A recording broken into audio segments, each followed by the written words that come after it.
What's up, guys? Welcome back to the show that makes you a smarter Dynasty player. I'm your host, Leo Xia, and today I want to talk to you about why you need to be trading up and not down in your Dynasty rookie drafts.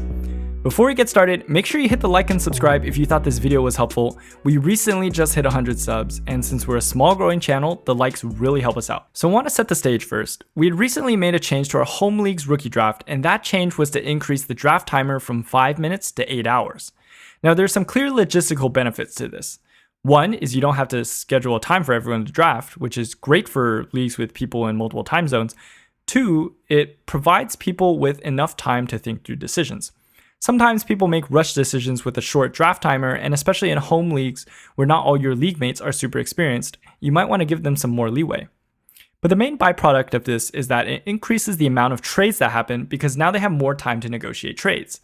No one's going to make a rush trade decision in 5 minutes. They would rather ask someone for an offer, shop that offer around, and then make a calculated decision on whether or not they'd pick or trade that pick. This means that people are going to be trading up to get their guy. And in our home league, we had 7 trades in the first round alone, which was absolutely nuts.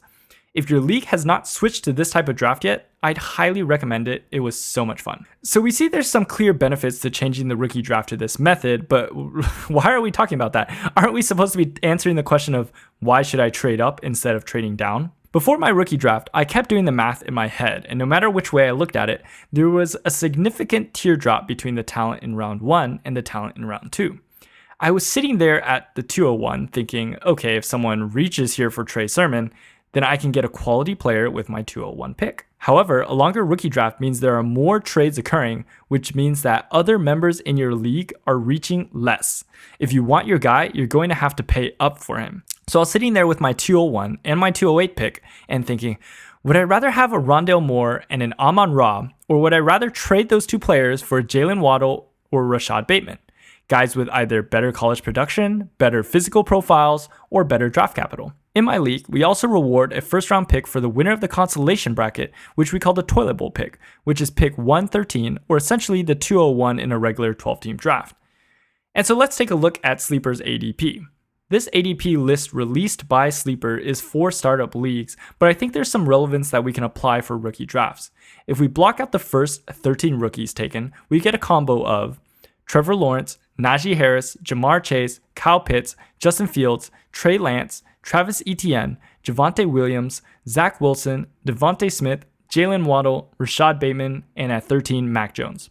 After Mac Jones, the next players you can take with an early second are Trey Sermon, Michael Carter, Rondale Moore, Elijah Moore, Terrace Marshall, Pat Freiermuth, Amon-Ra St. Brown, Kadarius Toney, and Kenny Gainwell. Players with definite question marks to their name, like, does Terrace Marshall actually have legit injury concerns? Does Rondale's height make him a huge historical outlier?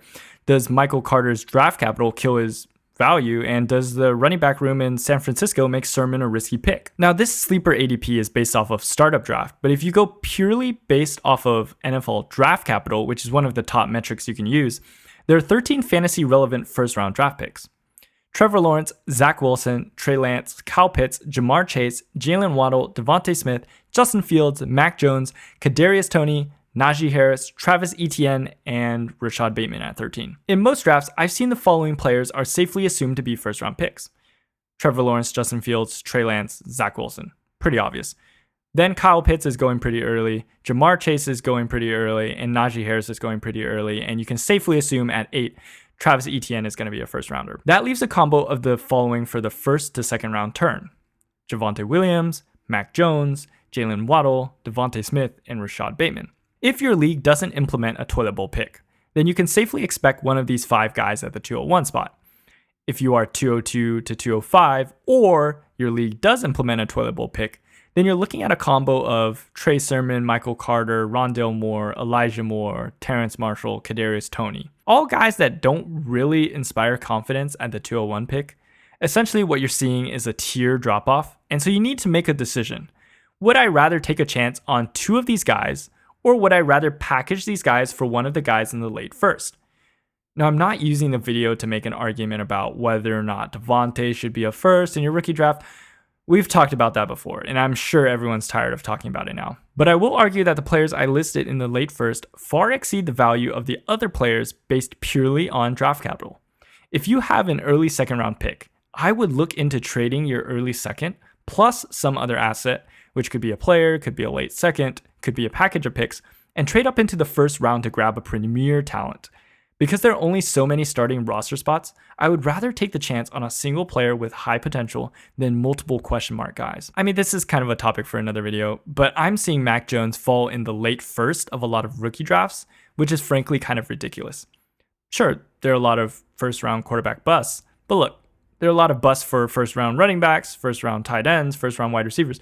Basically, if you're only going on draft capital, the chance you guess success correctly is honestly pretty low. If you had to take that chance on a quarterback or a wide receiver, the positional value of quarterback is so high that Jones at a late first value is a steal.